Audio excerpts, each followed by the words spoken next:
It is 8:30, and I call to order the meeting of the Legislative and Human Resources Committee.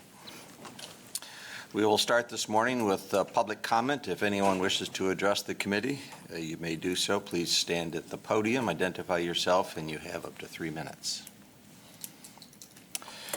If not, we'll move to item number 2, which is approval of the minutes. I'll accept a motion with respect to the July 23, 2019 meeting. Move to approve. Supported. Any conversation, questions? If not, all those in favor indicate aye. Aye. Opposed? It is approved. Next item of business is our Information Technology Performance Measurements report from Tim Beck. Good morning. Morning, Commissioners. Appreciate the opportunity this morning to give you guys a quick update on what's going on in the bunker across the street. I think that's a term that was coined by Commissioner Bolkowski, so I have to make sure we pass that along. But yeah, so I think, from a presentation overview perspective, I think it's pretty similar to what you've seen before. We'll talk quickly about how we align with the new board priorities, talk about some of the things we're proud of in terms of key performance metrics and accomplishments, collaborations. Interesting budget consideration that I just want to bring to attention this morning. We'll talk about challenges, opportunities, and then finally a look ahead to later 2019 and 2020. So that's what we have in front of us this morning. Really from a priority alignment perspective, so the work that was recently completed for the strategic plan that the county has put in, certainly I was a part of that. And when we sit down and look at where IT aligns with those priorities, our mission statement is there, but really we're a service organization first, and we've always said that, and we'll continue to be that. So from a alignment perspective, we're right there in the middle. It's pretty easy to slide us into the service delivery board priority. I think we touched on some of the other ones as far as inclusive participation and effective communication. I think one of the challenges we have from an IT perspective is going to be how do we get ourselves further in alignment with those priorities, so and stretching ourselves a little bit. But this is the easy one for now, excellence in service delivery, and where I think we're extremely effective. I will touch on the key goals and metrics. We've got a few slides to get through, and I don't want to take all of our time this morning talking about numbers, and I try not to do math in front of people. So We'll touch on these a little bit, and I'm happy to answer any questions you have, but I want to spend most of the time this morning talking about some of the collaborative and accomplishments that we've had. But real quickly, from a key goal perspective, infrastructure is key to us. This is the track that the train runs on. And so within that space, we pride ourselves on maintaining an effective environment as far as availability of services go. So one of the objectives there is maintaining average server availability. So in the background there is actually a picture inside one of our data centers, so top secret. But currently we are tracking at 99.95%, 3 nines. If you're an operational person, we measure downtime in minutes, not hours. And that's something we're extremely proud of. So the second key goal is our service desk. So the service desk is really the front line of defense for folks that are calling, needing help. With a piece of hardware, piece of software, questions, new requests. And so we strive to meet our SLAs with our end users at 90% of the time. And currently we're tracking around 87. I'm sorry, we tracked 87 for 2018. We're tracking toward 90 for 2019. The interesting metric there is we handle about 15,000 tickets per year in the IT department, so a significant number. So while the SLA is low, relative to the number of tickets we're getting, we're pleased, but there's work to be done, shall we say. Key goal number 3 is application services. Application services is a group of folks that are supporting OnBase, our CourtView, some of our justice applications, our GIS department, our GIS team.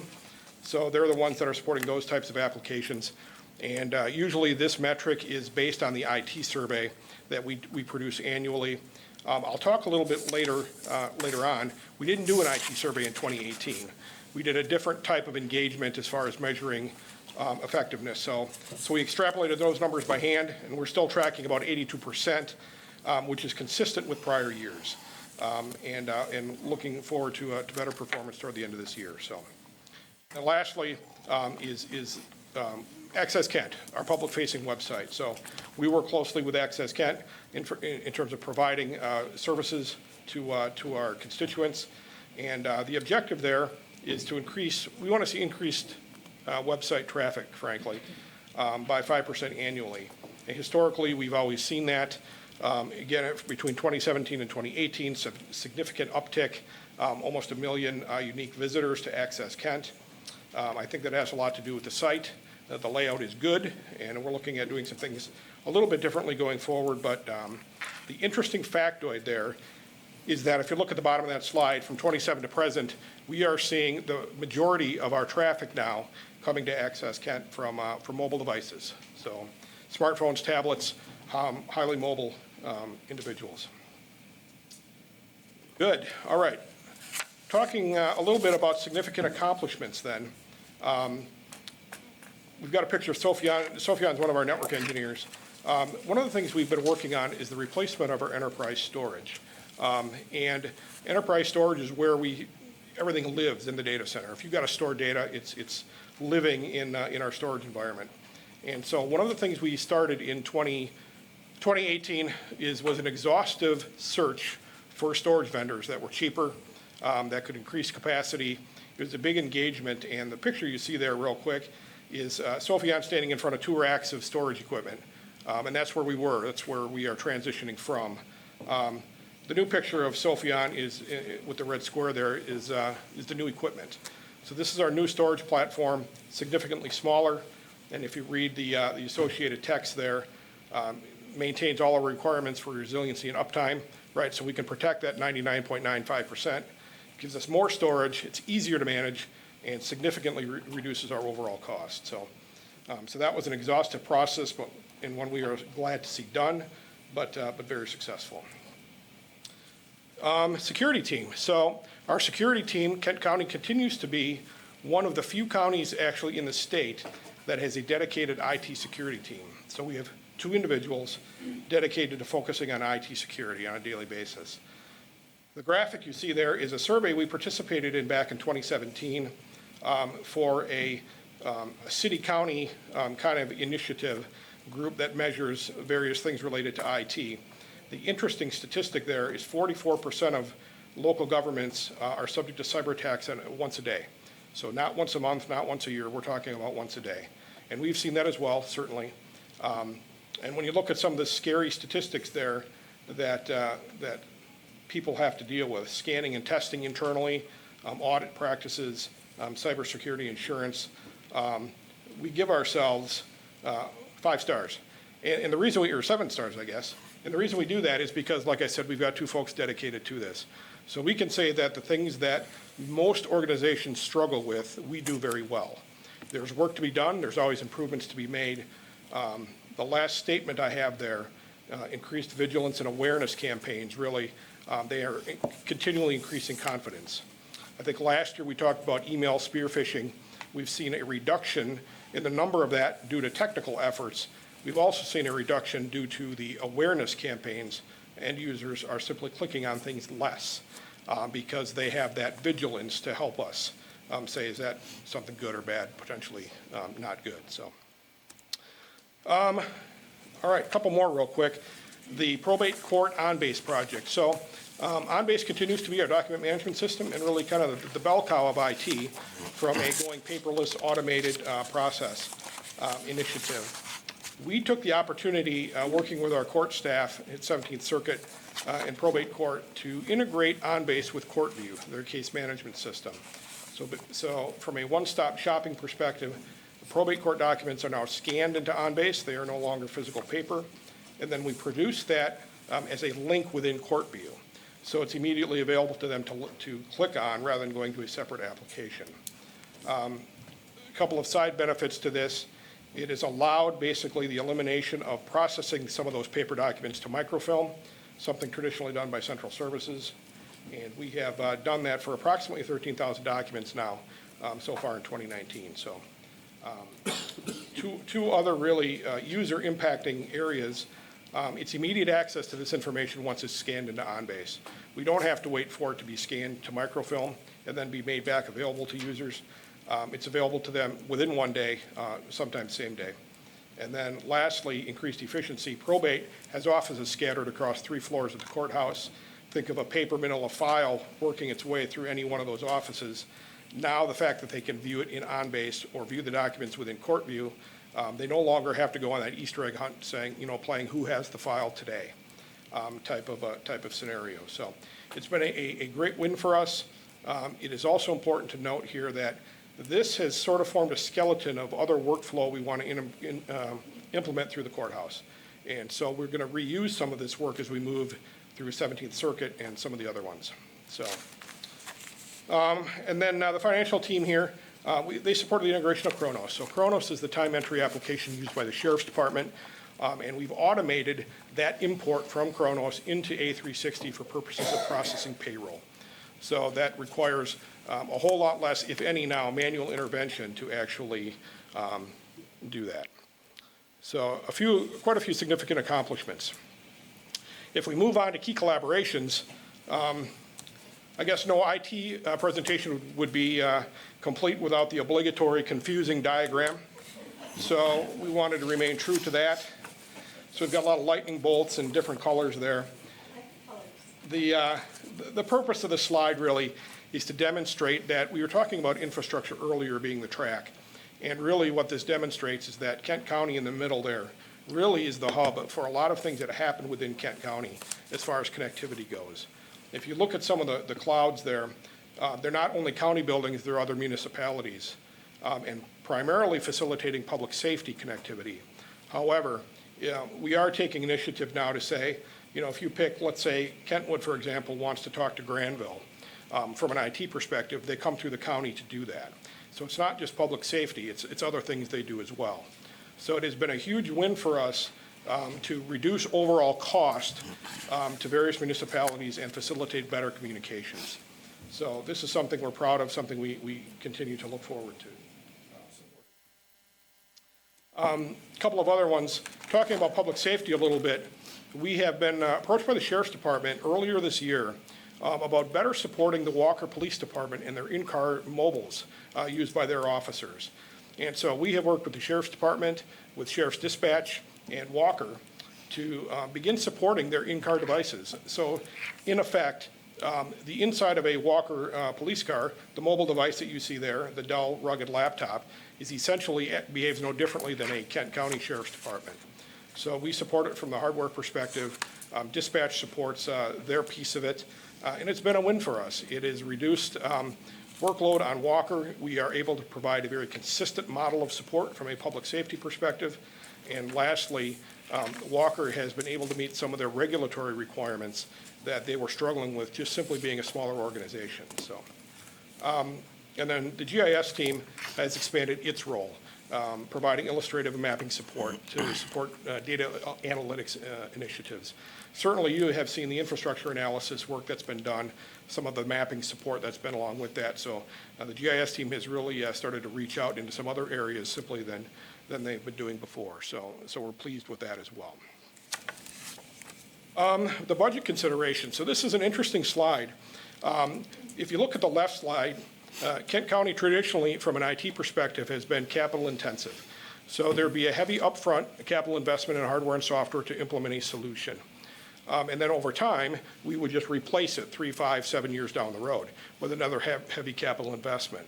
What we've seen over the past few years is really a migration toward the right side of that slide, which is we are no longer the cloud, we are part of the cloud. So many of our systems now are outsourced or follow the software as a subscription model, where you're subscribing to it much like a cable bill on a monthly basis. Some of the same frustrations, actually. But if you look at the Office 365, A360, all of those no longer reside on premise. They may interact with something on premise like OnBase, but the core system is located in the cloud. And so that has really moved our financial model from one of capital intensive to one of more the monthly or annual subscription based. So that has been a challenge for us to start to think about financially. And we've always enjoyed great support from fiscal, but this is just something that's in front of us here as we move forward. So talking about moving forward, some of the challenges and opportunities we've got in front of us. Like I just mentioned, the move to cloud-based services. This is starting to challenge IT staff a little bit. If the servers are not on premise anymore, I have a lot less need to have a technical person on presence. Or that person needs to have more of a changing skill set in terms of business. So no longer are they replacing memory in a server, but perhaps they're managing vendor relationships. They're worried about data integration, data standards, data scrubbing. They're involved in the legal side, working and reviewing contractual documents. So it really changes the face of IT a little bit in terms of what our requirements are. And that has been a challenge for us, but also an opportunity as we've seen people grow, in some cases very significantly. Technology debt talks about what is the physical cost of old stuff. And so when we look around the county, we have a number of applications that, I won't say ancient, but I will say they're aging well. And what does it cost us to support those? And there is a physical cost of maintaining hardware and things like that, but there is a logical cost of saying it's no longer secure, it's no longer patched. Where do I position it in the environment that nothing else can talk to it? And so from an organizational support perspective and a physical cost perspective, we spend a lot of time dealing with old stuff.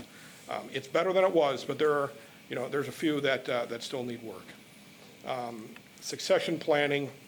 We have a number of our key IT individuals that are increasingly retirement eligible. And so how do we get what's in their head onto paper or into the head of another person, I think is key for us to be successful in the next 3 to 5 years. Pension and recruitment, I think it's probably no secret. The job market for IT continues to be competitive here in West Michigan. How do we get the right people to want to work for this organization?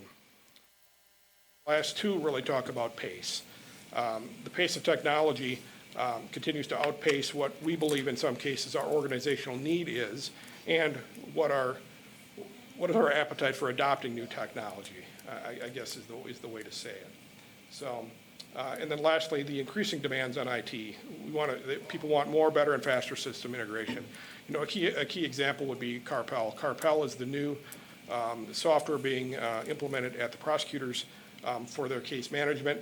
And that has a significant IT component as far as interacting with various systems.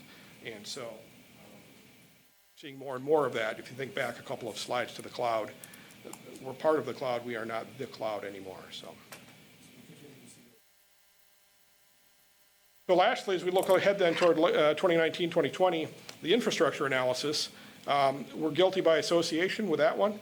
We know that whatever happens to the bunker is going to affect IT, certainly. We have a data center that resides in 320, and we reside there, so what does that mean for us? Decentralizing to different departments, changing the way we work, and still maintaining existing service levels is something we're talking a lot about. And then regardless of what happens with IT, how does it affect the rest of the county? The North County property is really interesting from an IT perspective, simply because why nobody disagrees with the premise of it. We break out in a cold sweat because we got to connect it to something. And there's not much of a footprint for county infrastructure, frankly, in northern Kent County. So what does that look like for us? So that's a big challenge for us. And we've been working with the Sheriff's Department and facilities management to make sure all of that is understood, but just a different perspective on some of these types of things. The external IT assessment, I haven't talked a lot about. IT is currently undergoing an external assessment by a third party. And the idea of that is taking a look at our organization from an outside third party point of view to basically say, are you effective at what you do and how you do it? Are you organized correctly, and do you measure yourselves the right way? So we expect to have some of those findings and recommendations back as we close out 2019. But I think it's going to challenge us a little bit and say, what is our appetite for changing some of the things we've historically done the same way, for the last, 10, 12 years. Anticipate a new phone system coming in 2020. We think we're far enough along in the budget process, and there seems to be good support for that, so we're starting some in-depth discussions on what that means. And the phone system is one of those things that touches almost everybody in the county from an employee standpoint. So there will be a significant cultural change, I think, when we look at taking phones off of desks, better use of mobile phones, those types of things. This will be a big cultural change for us. 360, which is our financial management system, that is undergoing a couple of different aspect changes here over the next few months. We've got an Azure migration, which is largely transparent to end users. but represents significant testing for fiscal and IT. And then later on down the road, timing is still to be determined, a version 4 upgrade, which is a significant change at first glance in the end user experience. So we've got to get ready for that. We're never going to stop with IT security. We talked a little bit about that. And then lastly, we've developed a new MPP performance application in-house that we are rolling out in November to better evaluate MPP staff for the annual review process. So I think that's it. Before I turn it over for questions, I would be remiss not to acknowledge IT staff, IT leadership. They're the ones that do the work. I'm just overhead. And they do the work. We've got a great staff. We like to say that we don't take ourselves too seriously, but we take what we do very seriously. And I think we've seen that here today, and it's a great group to work with. So with that, happy to answer any questions. All right, good. Thank you, Tim. Commissioners, any questions? Yes, Commissioner Coleman. Thank you, Chair. First, I'd like to just, for my colleagues that are maybe less interested in some of the IT details, I'd just like to point out that the uptime, the service, everything, the IT organization, from my perspective, is run very well here in Kent County.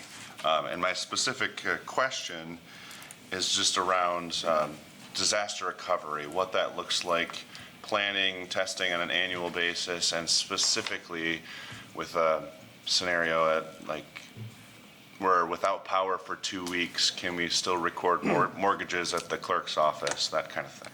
Yeah, it's a good question. Thanks. So from a DR perspective, we do a couple of things that are I'll comment on. One is we currently operate 2 data centers that are geographically separated by, so a natural disaster type of event wouldn't affect both data centers. Within those data centers, they run hot, meaning they are both available 100% of the time. So from a DR perspective, we can fail over to data centers anytime we want, and frequently do, frankly, as part of the downtime metric I was showing you earlier. So heavily virtualized environments, we spend a lot of time, a lot of money making sure we're highly available, not just for the day-to-day stuff, but the DR as well. So we also do the 3-2-1 methodologies and some of the other things that you may be familiar with as far as protecting, backups off the tape, off-site, those types of things as well. So as far as testing those go, we do have an enterprise DR plan that we work through. We review it on an annual basis. We don't necessarily test on an annual basis, and that's one thing we do need to be better of. I will say that we have lived in the graces of hot data centers, that ability to fail over real time. And I don't want to use the word complacent, but we've gotten a tad, we're sitting on the couch maybe a little bit too much when it comes to DR. We do have a plan that we review annually. So does that answer your question? Thank you. Commissioner Skaggs? Thank you, Chair. Tim, could you just go a little bit more over where you're thinking about this, the new phone system in 2020? Yeah, certainly. So one of the things that we looked at with the new phone system is not just dial tone, which is, when I pick up the phone, I get dial tone, but how are people actually using them?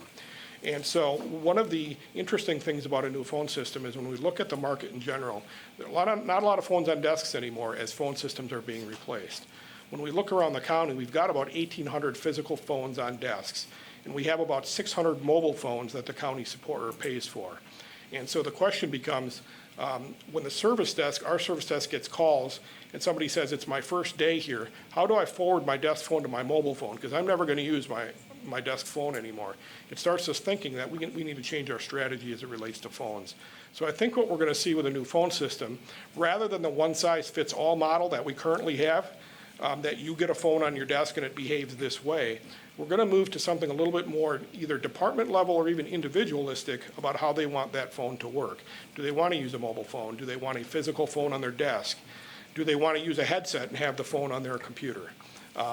Those types of initiatives, I think, is where we're going to see it. So one size doesn't fit all anymore. And frankly, when we looked at the cost of the new phone system, about half the cost is physical phones. So if we can reduce the number of physical phones, and I think there's an appetite for that around the county, we've seen that in some areas already, then I think we can significantly reduce the cost, but provide a more flexible platform that people want to work in. And just to follow up, one of the things that I've thought about is what are the ways in which we can have like a central texting system if we needed to text every employee, or if we had an emergency and needed to text, staff at the sheriff's department, or either within the administration or within the elected organizations, just ways to get it all out quickly. Sure. As opposed to phone trees of the old system, I suppose. Yeah, exactly. And it's a good observation. I think there's two answers to that question. One is that we've seen through talking with various departments like FOC that a lot of their clientele don't want the phone call anymore, right? They want to receive a text message or the health department about an appointment reminder or something else, right? They don't want a phone call, they want a text. So that's one element of it. The other one is just a general countywide communication. The phone system can address part of that. But I will say, I know that there's conversation coming out of the administrator's office with Lori about what does SMS-based or text-based communication look like on a countywide level. I think that part of the discussion, you have to include the phone system in the discussion, but I'm not sure it's the core responsibility of the phone system to provide it. Does that make sense? The two have to be tied together, no doubt. But I wouldn't necessarily look at the core requirement of a phone system to be the ability to enterprise everybody in the county, because we simply don't know what a lot of the phone numbers are, et cetera, et cetera, et cetera. Well, I urge you to take advantage of that because, millennials, Gen Z, they don't check their voicemail. Exactly. And speaking as someone from Gen X, not all of us do either. But we're all still at this moment are checking all of our texts. So I think we got to think about the most efficient and effective ways to work together and to contact each other as we move forward. Thanks a lot. Absolutely. Commissioner Tallon? Thank you, Chair. Thank you, Tim, for your work and the department's work. Want to follow up on the bullet that says increasing demands on IT for more, better, and faster system integration, and specifically ask about the future potential for connecting data between the Sheriff's Department, the courts, the prosecutor. You mentioned the new prosecutor software, which I thought I heard you say has some ability to do that better, but where are we at that in that potential for connecting all three of those to see what kind of outcomes we're having for individuals that are in that system? Sure. I think there's a couple answers to that. One is that we have the new data analytics group that has really come together in the last few months, and I think that really speaks to exactly what your question is how are we better leveraging all these silos of data across the county? I think there is a better general awareness, more so now than ever, that these silos exist, and the level of cooperation certainly is increasing with the ability to make that data available to other people within the organization. There's also this sensitivity to the privacy of that data and how should we use it and should we use it. So there's a lot of discussions around that. But I think, the more, better, faster type of comment is the increased pace is you got to be careful you don't, get too far out ahead of yourselves, over your skis, so to speak, because I think that's the danger of releasing information that either isn't scrubbed or isn't appropriate type of thing. So it's a complicated question, but I think my observations are through the work the administrator's office has done and the general acknowledgement of a lot of the other departments that we hold data you may find of interest, and you're starting to see that now through the urban-rural reports. You're starting to see it through the infrastructure analysis. There's a lot of those initiatives that are in process that are improving our ability to deliver effective data for decisions. Does that answer your question? Thank you. So, Tim, you had indicated earlier that some of your team members are with you this morning. Could you introduce them to us? Yep, certainly. We've got Janice Rockburn. Janice is one of our IT managers for managing our GIS and our financial area for A360. We've got Bill Elliott. Bill is responsible for server storage and backups for that team. We've got Steve Watson, who is responsible for specialty apps, so that is our justice and on-base area. And then we have Cynthia Robinson, who is our IT manager for our service desk area. Good. Well, welcome all. Thank you for all your work. I do have just a follow-up question. I saw a news clip this weekend on the prevalence of ransomware in the public sector, and particularly a nightmare that happened with the city of Atlanta. Have we ever been hit with a ransomware attack? We have A not. successful ransomware attack. Yeah, we're hit almost daily, I guess, is probably the answer to that question, but not specifically a ransomware attack. We have been hit with bad DAT files from our antivirus perspective that shut down workstations that we thought looked like ransomware, and that's several years now. We're several years removed from that. We have not been actually had an effective ransomware campaign within the county. We've got quite a bit of vigilance now. We do get a lot of calls for people saying, hey, should I click on that? Should I click on that? But luckily, knock on Formica, we have not been, but we spent a lot of time working on it. So, but to answer your question directly, no, we have not. But one of the points was that if you haven't been successfully hit by ransomware, it's not luck. It's because you're working very aggressively and consistently to protect yourselves and us. We do. We do work hard at it. And the adage is we have to be right 100% of the time, and they only have to get lucky once. Right. Yes, but I appreciate the comment. Thank you.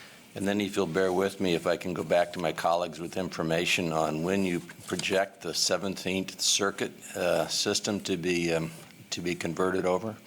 I can't project a time on that. One of the things, and the reason is that they're busy, we're busy. Some of it's a timing issue, but some of it is just the realization that when we design systems like we did for probate, we want to make sure they're flexible enough that we can extend that work to other departments. And then, so we want to get into 17th Circuit. We want to identify specific business processes that we can use to improve, and that takes time. But so we have a lot of conversations with them over there, but I don't have any timing to share with you directly at this point. All right. Thank you. Thank you for your presentation this morning. Thank you. All right, we'll move on to item number 4, which is a request to incorporate additional positions. Wayman? Yes, this is a request to the board to add an indigent defense administrator, attorney in administration, and a clerk 1 at the front of the court, director of population health consortium at the health department, and to convert a part-time animal shelter technician to full-time status at the health department, and to add an emergency management coordinator for the sheriff. Administration is requesting a full-time indigent defense administrator attorney to comply with the current Michigan Indigent Defense Commission Act. The estimated cost of this position is $156,100. The front of the court is requesting an account clerk 1 to keep pace with the demand for child support audits. The estimated cost for the position is $62,014. The health department is requesting a full-time Director of Population Health Consortium. The estimated cost for the position is $126,800. The Health Department is also requesting to convert a part-time animal shelter technician to full-time status. The estimated cost for the position for conversion is $29,100.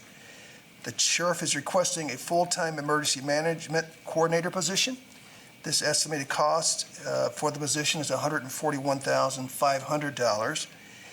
If funding is eliminated or decreased, the positions will be eliminated unless continuation funding is approved pursuant to the fiscal policy on grants, contracts, and donation. I would also like to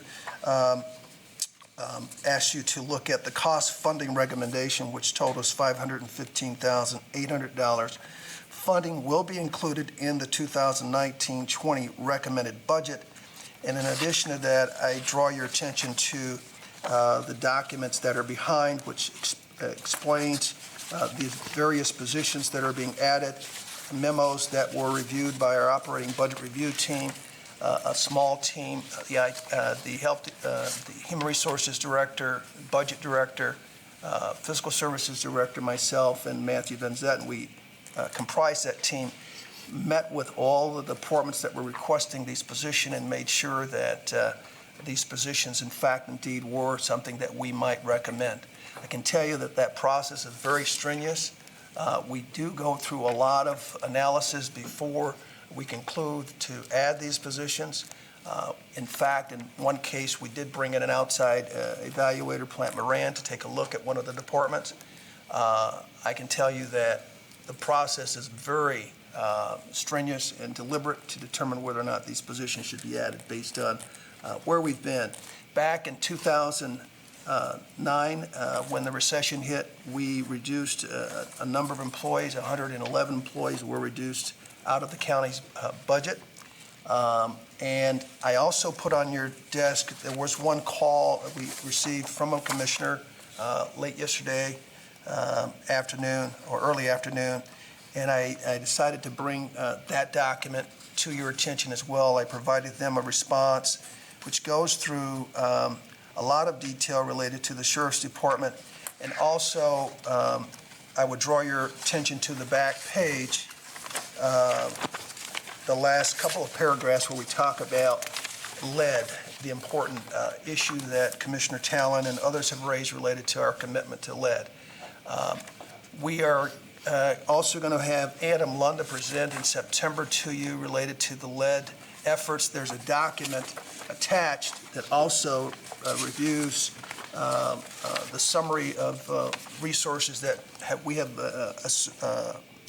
applied to our lead issue, very important, critical issue that we recognize as well. A lot of detail here. The department heads are here to answer questions related to this. The plan would be to have this request as well as the next one provided to the board in September. My hope is that we provided you enough detail, and of course, this process is the first step of the process. The board has to, the Legislative Review Committee has to recommend these to the Finance Committee, and that's what I'm putting in front of you today. So that we can continue with this deliberation, is there a motion? It's been moved and supported. Any comments or questions? Is that a pen up or is that a hand up? Yes, Commissioner Yes, Monk. thanks, Chair. Wayman, when we downsize, right-size those 111 positions, I was going to ask you that same question. How many positions have we picked up since then, and where are we at? We've actually, the total that we've got, let me see if I can find that here. We're still, there have been a total of about 100 employees total from that time, about 90 to 100 employees that we've actually added, picked up since that time. And these are part-time as well as full-time, so I'll have to get that exact number for you. But back when we made the reductions, you also remember that the airport, we phased the airport into the authority, so we lost some of those employees. We also lost the zoo, not lost, but we moved them to their own entity. That was a total of about 160 employees. So all total, we're looking at back in 2008, when we made the reduction, till now, there's been a 262 employee reduction in the total number of employees, including the airport and our and the zoo and all of the other departments. So in total, we're looking at approximately 150, 160 employees that we lost between the zoo and the airport. So in total, we're looking at probably 100-plus employees that we've actually brought back to the books as of the last several years. So We're still not back to the levels that we were at. in when we're 2009. comparing apples with apples, we're not at that level yet? Right. Because with this being such a growing community, and we have the same needs at the DPW, which we'll be talking about in a minute, Right. I would expect this to be an ongoing thing in the near future as we build out in the county, and the Yeah. needs are there, so. Yeah, and even with that, we are very careful to not overhedge, because we expect there to be in a recession at some point down the road. We're not sure when that will happen, but we don't want to go through what we've gone through. So we're looking for efficiencies everywhere we can get them, how we can leverage shared resources versus adding positions without thinking about the overall impact. I can tell you that we spend a lot of time with the Sheriff's Department in particular over the last several months, talking through how do we balance the number of people that we're adding, knowing that the overall budget is impacted by them. They're 35% of the total budget. They've maintained that throughout the past 4 years. They've not grown exponentially. So we're very guarded about how many positions we're actually adding. Even though the economy is ticked up, even though growth is happening, we're attempting to maintain a level of balance so that we don't end up in a position where we have to reduce, cut down the road. And I can't see enough about the departments and their willingness to work together. For instance, the clerk working with our IT department or our equalization department and assigning a person from her office to support the equalization effort. IT working with equalization. There's just been and the sheriff working with fiscal services to figure out how we could manage some of the analytic work in the sheriff's office by utilizing people in our fiscal services department. These are the types of things we're doing instead of working in silo to mitigate the need future to reduce the 111, 150 employees out of the organization. So, Thank you for that, Whitman, appreciate it. Commissioner Talon. Thank you, Chair. First up, I guess kind of a comment related to the director position for the Kent County Population Health Consortium, which I recognize as an important position. What I guess surprises me a little bit about it and seems somewhat uncharacteristic of Kent County is that we're going ahead and funding it ourselves and hoping that the other partners in that consortium will step up to the plate later on. That's not the way I've seen us work in the past, so I'm wondering if you could perhaps comment on that and what's Yeah. up with that? And it is a bit of a hedge. We do recognize that long-term, to keep this position in place, we need to fund it appropriately. We currently do have the ability to fund it for at least a year, maybe 2 years, based on the dollars that we have within the health department's budget. We've had a return to us, a reimbursement in Medicaid dollars that we weren't expecting to occur.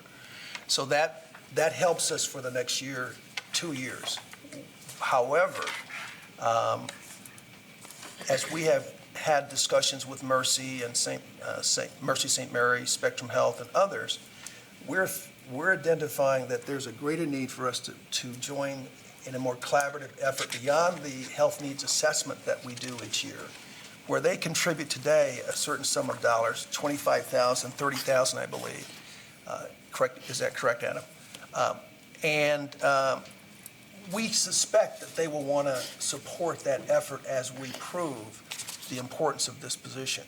This position will also help in our effort around the mental health crisis center that we're attempting to evaluate. That will be the point person for that work, as well as lead, as well as opioids, any significant issue that we're facing as a community. We need someone to champion that effort, to make sure that we are providing the right information, timely information, we're communicating effectively, so that the broader community can get their arms around this issue. So it's an important role.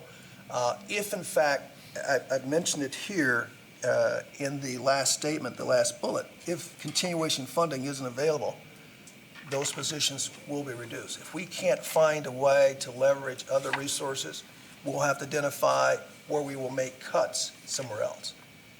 But we have to step up and lead, as we talked about in our strategic planning process, lead the community around these important, complex issues. If we wait, I think we miss the opportunity to solve some of these problems that we're facing: lead, opioid, PFAS, other problems. The county has to be in a position to lead. We can't afford not to. So that's where the position is, not typically correct.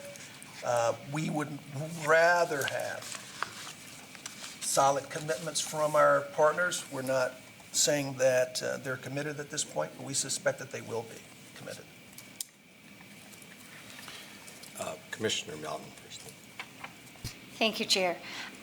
Just a quick question as I'm looking through the dollar amounts for their, I'm guessing for their salaries. And while I don't have any problem with any of them, I'm just questioning, I've never asked this, how do you come up with a salary idea? I mean, There's a science to it. I'll have Amy Ralston or Steve Duarte come up. Why don't you come up, Amy, and explain the process by which we go through I think our that's HR director? and- something people would Yeah, be interested in. sure. The question is, how does salary amount in this current position? How do we calculate it? I make sure there's enough money. The truth is, it's a partnership between HR and fiscal, and we have some standard assumptions based on what we know about who is available and who might go into the position, about things like salary scale, where the person might come in the salary scale, benefit levels, other ancillary types of equipment, like, for instance, for road patrol deputies, cars, guns, those types of things. So all of that kind of goes into the hopper in the determination of what the salary level is. Commissioner Salthill. Excuse me, thank you, Chair. In I think it was around 2012, we, the Sheriff's Department made efforts to move that whole emergency management process into a contractor status. And at the time, I know some long-serving employees even lost their positions because of that. It seems like now we're going back to the old model of bringing it in and not having contractors, and I guess I'm just curious, does that mean that the contractor model didn't work, or what's changed such that we're bringing that back in-house now? I can attempt to answer it. Maybe Michelle or Chuck can come up. I believe that the analysis that we did tells us that we can do a better job in managing it inside with the level of, I guess, interdepartmental collaboration between the sheriff's office and my office, and maybe you can speak to it more. Yeah, and just a little bit of a history lesson with that timing of the contract move happened when we were reducing staff. And I think primarily it was an effort to reduce cost while still serving our primary emergency management needs. I can't speak to it, I wasn't in a decision-making role at the time that happened. But what I can say now is Jack Stewart did that role for a number of years and did it on a contractual basis. His availability diminished year over year for a contract position, and we found that it was eroding some of the effectiveness of some of our primary agenda items for emergency management. That being said, when I stepped into the role of sheriff, I felt like we had some gaps to cover with it. And again, the emergency management is a function of the board, not necessarily the sheriff's office. So we're acting in an advisory capacity to you and an oversight capacity to you on it. But there were a number of things that we were hearing from the community that hadn't been accomplished for a number of years that really needed to step up. I thought that could only be done with a full-time person. And as we just answered the previous question, as we post for positions such as this, we're competing with communities who are doing this on a full-time basis. And just as a matter of perspective, Ottawa County uses 3 full-time people to do the same thing that we have 1 lieutenant to do. So I think it's best served with a full-time person, and a full-time person augmented within the Sheriff's Department command staff, which we do pretty frequently. Your replacement staff comes from the Sheriff's Office, and I think as a combination, it's a pretty effective program, and we're making strides towards closing those gaps that we found when I took over. Thank you. Commissioner Talon, you had some additional questions. Well, kind of a follow-up to that. It's suggesting that the net, if you take out the grant-funded portions, is around 90,000. But isn't there even less net if you look at the reduction in the contractual amount. Correct. So can you tell us, is this going to cost more total compared to the contractual, or less, or what? Yes, more total, but modestly more. I'm a criminal justice major, where you don't major in math, but it's about $30,000 a year that we think is the net increase cost for this position, which would be different from the previous approach to taking it. And what we're getting in return, we had about 20 hours a week, and I say about because it surged and diminished depending on the time of year. Obviously, we had more demand during our weather emergencies or during specific situational emergencies, but the planning part of it really wasn't being done on an incremental basis. Now we have 40 hours a week. That's being devoted to planning largely, and then they do respond to critical incidents. And You have a follow-up? Well, just follow up. And the support staff related to this position, have we already approved the transfer of those? We had one. We Right. have one person that is directly supporting emergency management. She's a planner. She was doing it as a contracted employee through the contract. That transitioned to a full-time employee that was fully paid for by the dollars that were being used to pay for it as a contract. So there was no net increase of cost to have that position, and she is now a full-time position. Again, we got more hours for about the same money by making that transition. Beyond those two individuals that are specifically assigned to emergency management, the emergency management office uses our administrative staff, our command staff, our infrastructure that's in place at the sheriff's office. None of that is directly correlated to the emergency management department, but a lot of it financial. There's a lot of overhead financially for emergency management, managing the grants, and all that comes from the sheriff's office staff. All right, any other questions? I'm sorry, Commissioner Hennessy. It's more of an observation, but the health department position, the title itself. Could you turn on your mic, please? The health department position, the title itself is not a particularly good explanation or understandable by people, and it's quite a mouthful. Yeah. Is that really what it's going to be called? Adam?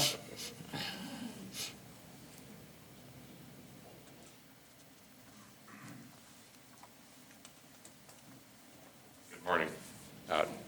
For now. Yeah, the purpose will remain consistent with what we've described.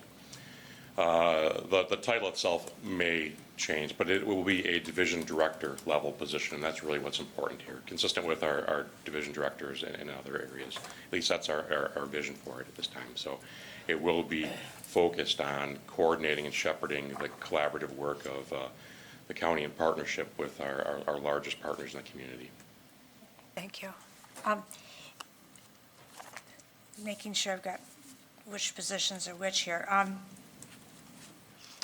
The Indigent Defense Administrator Attorney, that will be a part of the administration, and I didn't quite understand why this position's being placed there as opposed to someplace, It's a good question. Linda, you want to take that? Under the statute that was passed that requires this position, it cannot be in the courts. It has to be independent from the judiciary.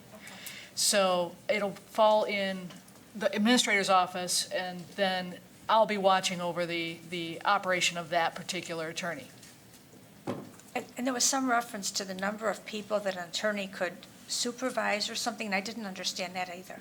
The statute that set up this whole program references 8 specific factors. 4 factors have already been put forward, and we're responding to those 4 factors. Factors 5 through 8 do include potential limitations on the number of cases any individual can handle, so that an individual defense attorney is not overwhelmed and can provide good counsel.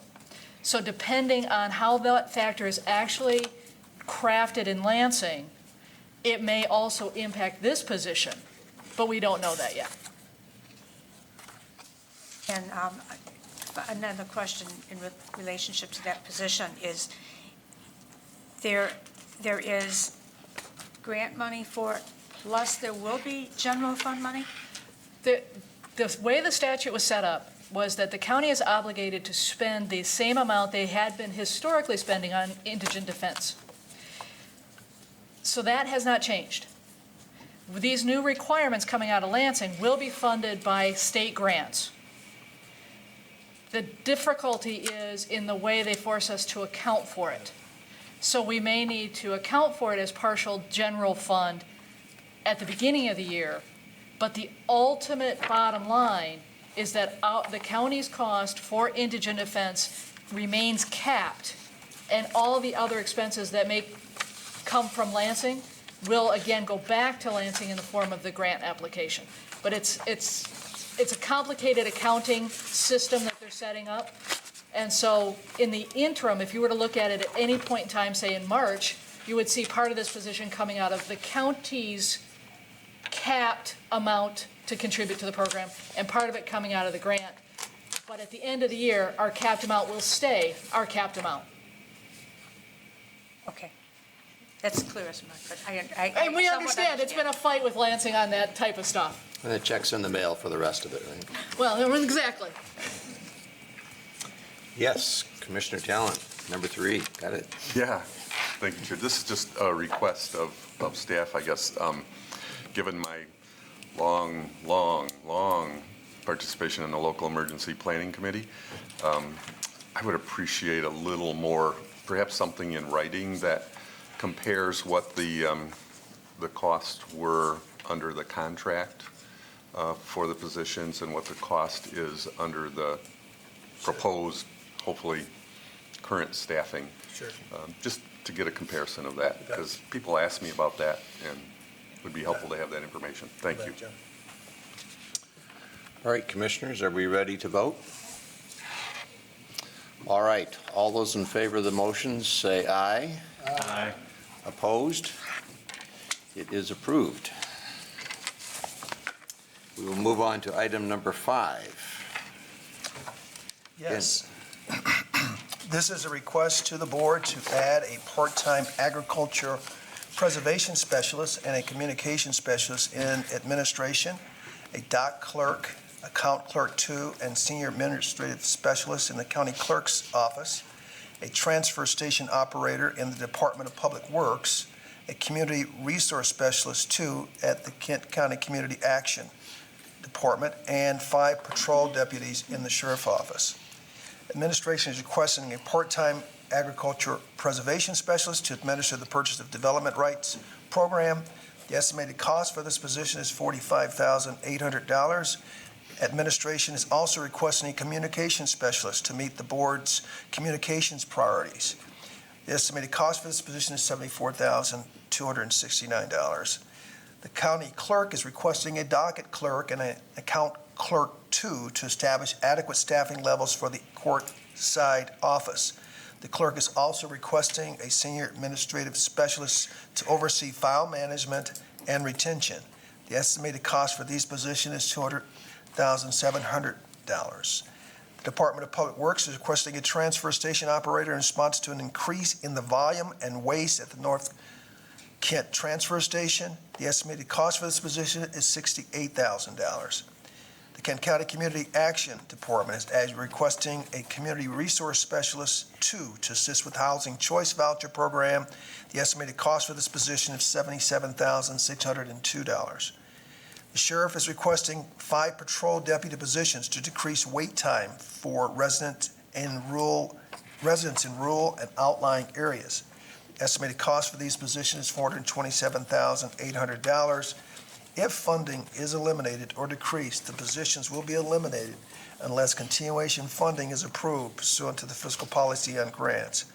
And this one will actually go before the Board of Commissioners in November. This is different than the other one. The other one's an October 1 start date. And again, we have provided additional details for you in your packet.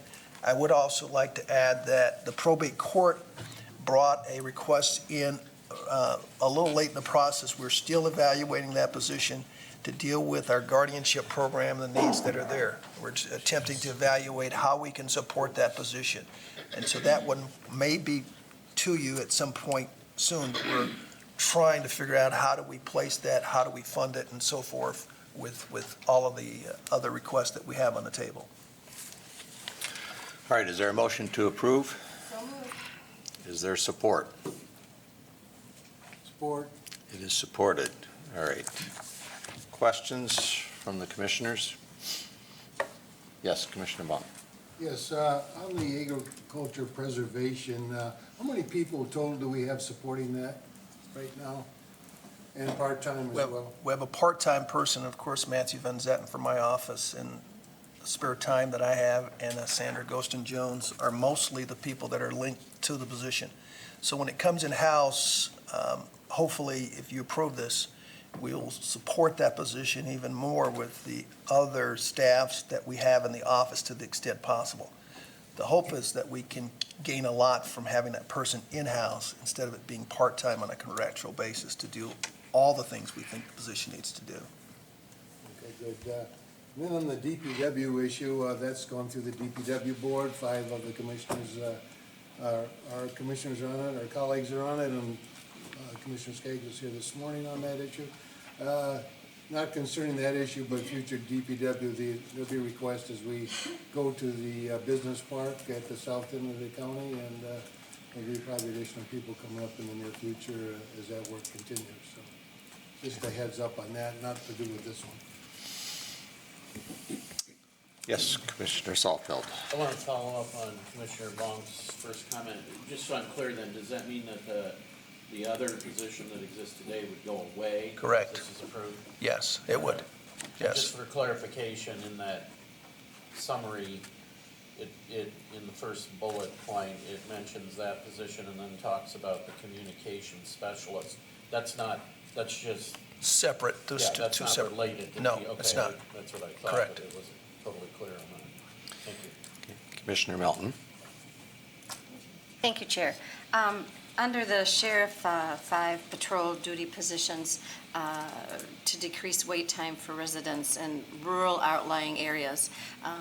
Again, that's for someone in a city that can mean anywhere out there. It's kind of with the cyberspace for me. So, yeah, if you could just, in other words, do you have a targeted area that we could be a little more specific? So when people ask, again, we don't use the Sheriff's Department in Kentwood a lot. So that's one of the questions I get, and it's very supportive because you support our high school. But what rural outlying area are we talking? So what this request accomplishes is 1 additional patrol car, 7 days a week, 24 hours a day, 365 days a year. Okay. So that's what we're talking about. It's 1 additional car to respond to calls for service. And I'll draw your attention back to my performance measure presentation where we talked a lot about the sheriff's mandate to respond to calls for service. And we really focus on our priority 1 and 2 calls, which are emergency calls. They are in-progress events, things that have substantial property jeopardy or personal safety jeopardy. And what we're trying to do is accomplish a national average response rate for all communities in our county, 850 square miles of our county.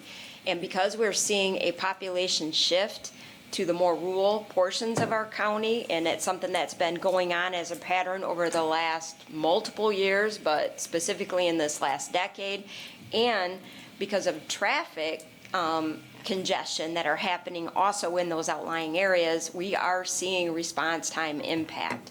So specifically, if I'm given this 1 card, you will see that car being assigned to the 8 north townships of Kent County. However, the impact is felt countywide because there'll be a shift of the rest of our general funded district cars to accommodate better coverage in all of the areas that are not contracting. There's certainly always a benefit when you have additional cars out there for the contracting entities or for the other law enforcement entities, because it's a system, and that system shifts. If there's a surge, i.e. a major call in Kentwood, where they don't have the resources, I shift Sheriff's Department patrol units to help cover Kentwood, and those outlying cars shift in to cover the calls that are happening for the entire county. So it's really important you don't look at it as a singular location that's covered. It instead is adding resources to the whole network. Thank you for the clarification. Yes, Commissioner Skaggs. Okay, so I'm going to comment on three of these, if I may. So first off, on the administration part, on the agricultural preservation specialist, in some of the ancillary documents that we got, I think the memo of 18 July, it talked about a little bit about your thoughts, Wayman, on what would be the job duties for this person. So I know that this is more than what the contractor was doing. So can you expand a little bit more on what that is? I mean, I know that we're talking about, I think you phrased it as other possibilities to encourage farmland preservation other than PDRs, and then, our recent discussion about land use and how this position might fit into that. Right. I'm going to have Matthew come up as well. Come on up, Matthew. The whole premise behind this is to figure out how we can solve some of the questions around funding for PDR, agricultural preservation. That's number one. Number two is to figure out how do we identify a more sustainable plan around this issue. We have looked at this, and my feeling is that we really need to become more strategic about how we deal with this issue. There's been several reports that have been published. The county needs to take a more proactive stance, the county itself, and not leave it to the Agricultural Preservation Board to do that. We will work in conjunction with them, but much like the Veterans Services Department, it once was a Soldiers Sailors Relief Department. One half-time employee. That employee did not attend to the growing veteran needs in our community to the extent that we felt needed to be done. We brought that person more in alignment with the county and we made it full-time. We redid a lot of structure within that department. And as you know, over the years, it's just blossomed and become a best practice for the state in terms of how you organize and plan out that work. And we've been able to be in position to receive more dollars from the state of Michigan to support that program. Likewise, I feel this position will be able to do the same, being under the administrator's office and under direct oversight of the department, in that we can align that position like we have with Veteran Services. The ancillary supports and the ability to cross-collateralize the talent pool so that we leverage it and be able to get at some of these things that are a little bit more complex and require a lot more finesse, digging, due diligence to move us to a point where we can give you, the board, better policy recommendations, better decision points around how do we get us to where the sweet spot is for farmland preservation. That presentation that Matthew presented really was the first step towards that. I think you all heard how there were some things we were leaving things on the table that maybe we could be pursuing. That will be one of the key points, and maybe Matthew can expound on that. So we anticipate if the position comes in-house that we would continue to manage the PDR Ag Preservation Ordinance and the grants that we can obtain through the federal government and others. But we would also think doing some due diligence, and specifically in PA 116, we understand that part of the reason more farmers don't participate in that is because of outside income restrictions that are in the law. So we'd want to do a deeper dive onto that to see what opportunities there might be to partner and change that. Second, it's the TDR program we talked about. Since the presentation, some people have reached out to us to share more about their thoughts about that. that would give us capacity to follow up again and work with others to see if there's partnerships we could create and opportunities of support. And then third is convening local units of government to see what kinds of help they may want in terms of master plan and zoning ordinances. We have no idea because we haven't had a chance to convene. We showed the Ridge area and the population growth, and we can talk about how those communities have done a really good job with their master plan and zoning ordinance, and we need to learn more from them. Maybe there's other ways to help other local units in supporting their home rule that they have. So those are the areas that we see as the opportunity to do, to work on. And then the leverage point that Wayman talked about is with our legislative priorities and other things that we could, if there's support, work collectively together internally as part of our work together. So that's the reason for the request. And Okay, great, thank you. I'm gonna pass, but come back later, as I think Commissioner Hennessy wants to talk on a similar topic. All right, Commissioner Hennessy. Yeah, talking about the administration and the positions there, there've been a number of changes since we changed administrators. And can you review for me just sort of who's doing what, who's on first? I thought we had a communication specialist. We do. And so maybe you could review the positions we have. So in the administrator's office, Lori Latham is the Director of Public Relations and Communications today. We've also added a couple other positions within the administrator's office. Remember when we said to you that instead of adding an assistant administrator, we wanted to take those dollars and supplant them for a full-time person in the board office, actually. Natasha is actually serving in that role. And then in addition to that, hire a strategic performance management manager, which is Mary Beth Van Til, who is responsible for the performance management system, implementing the strategic plan, working with departments, putting project management protocols in place so that we get things done more effectively. So those are the other positions. The position that we're talking about will assist Lori Latham and the office in implementing all of the strategies that were identified around communications. The board put on the table for us to really improve our level of communication transparency, our ability to move us into a more proactive role around communication. Social media is an important aspect of how we want to communicate. You heard the presentation earlier around IT and the mobile connectivity movement.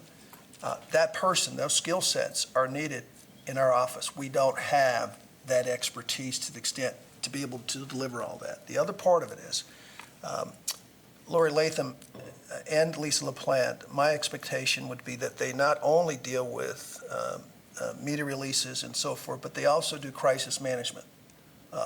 Whenever there's an issue, whether it's in our office or some other office. We used to have an organization ran by Tim Wondergym, his office. We reduced that out of the organization. That need still exists. Lori is the point person for our office for that. Rather than contract that out. Now, we do bring in from time to time outside temporary support from other entities, but it's not full-time. So that's one aspect. The other part of what she does is the legislative priorities. In that, Matthew and I both are now, I have 14 or 12 direct reports within my office. Matthew has a certain number. There's only so much one person can do when you talk about managing our relationship with Lansing, our legislatures, and managing all of the priorities that you all have. She's right in the middle of that. That's a big part of her focus. We want to revamp the website to make it more applicable, make it even better. Tim talked about that. We simply want to do a better job branding the county. So within that, she needs help and support, pulling from Natasha, pulling from Pam, pulling from Sherry Hall, reduces then the ability for them to do the other work that they need to do within the office. So I don't want to overwhelm them. They work hard. That position will help supplant that needed support for that area. Commissioner Skaggs, you want to reclaim my time, Pick up I guess. again. Okay, so I, of course, want to comment on the sheriff's requests of road patrols, and it probably won't come as any surprise what my opinion is. Obviously, I have the deepest respect for the sheriff and her team. I certainly don't begrudge them their goal of improving the response times into those outlying townships. You know, what I do take issue with is who should pay for that. I think the continued and expanded subsidizing of public safety and outlying townships is not something that my taxpayers expect. As I've stated before, the taxpayers of East Grand Rapids and Grand Rapids pay for their own public safety. They certainly don't ask the county to support with most of that. And I certainly think that the townships should do the same, as several of them do. This is not a mandated service. I took a look at the Constitution. It's more than a little vague. It certainly doesn't have any actual response times, just that there need to be responsive. So I'm sure we would all agree that with or without this extra patrol car, we're complying with the constitutional mandate that we have. This would just be an extra supplemental support, mostly for these townships that certainly have the opportunity to pay for this themselves. But if they don't want it, I continue to wonder why it is that we're asking my taxpayers, taxpayers in cities, taxpayers in townships that contract for service to pay for it. I note that I believe none of them are here today. There's no one from Algoma, Bound, Cortland, Grattan, Lowell, Nelson, Oakfield, Salone, Sparta, Spencer, Tyrone, or Vergennes Township asking for this. That wouldn't really change anything. It would just allow me to ask them why they're not paying for it themselves. They certainly have the ability to go to their voters and ask for a millage property tax increase and see if their voters want this service and are willing to pay for it or not. In addition, I question why we have a goal of rough similarity in service between contract and non-contracted townships. I wonder what the message is to contract townships, that yes, we'd like you to pay for this service, but we're also going to give it away to free to others. And again, if they want a 10-minute faster response time to these different priority levels, I think they have the opportunity to pay for it. I think it's also clear, given our last work session on the budget, that there are several things that could be sacrificed if we spent this large amount of money on this aspect. And those would be things that, were mentioned as priorities for different departments, be that, and facilities for that matter, where we still haven't, quite made decisions there. So when we talk about lead, when we talk about the facilities garage, when we talk about agricultural preservation, if we're talking about kickstarting a TDR program, when we talk about parks, or now we talk about probate position, these are all things that are going to be either impossible to fund or far more difficult to fund, including fund transfer balance to fill that hole that we see. If we go ahead and add another patrol car onto the one that one or two that came up last year, I believe, to do this. So, I think it's a fantastic idea for these outlying townships to have increased service. But I simply think that this is, that we have enough service that the county needs to pay for, and we don't need to add any more. If they want that service, they should pay for it themselves. Thanks. Thank you. Commissioner Vonk. Thank you, Chair. Having been through everything that he has talked about in Plainfield Township over the years, go back 40 years when we only had 10 to 12,000 individuals in the township and we couldn't afford a car. we didn't have the money for a car. We just had the money for our fire trucks. And our budget was pretty slim, and we needed new buildings and for government as well as fire, and we needed policing, and we moved ahead on grants and whatever else was available to get to the position that Plainfield is today when they have their own cars in Plainfield.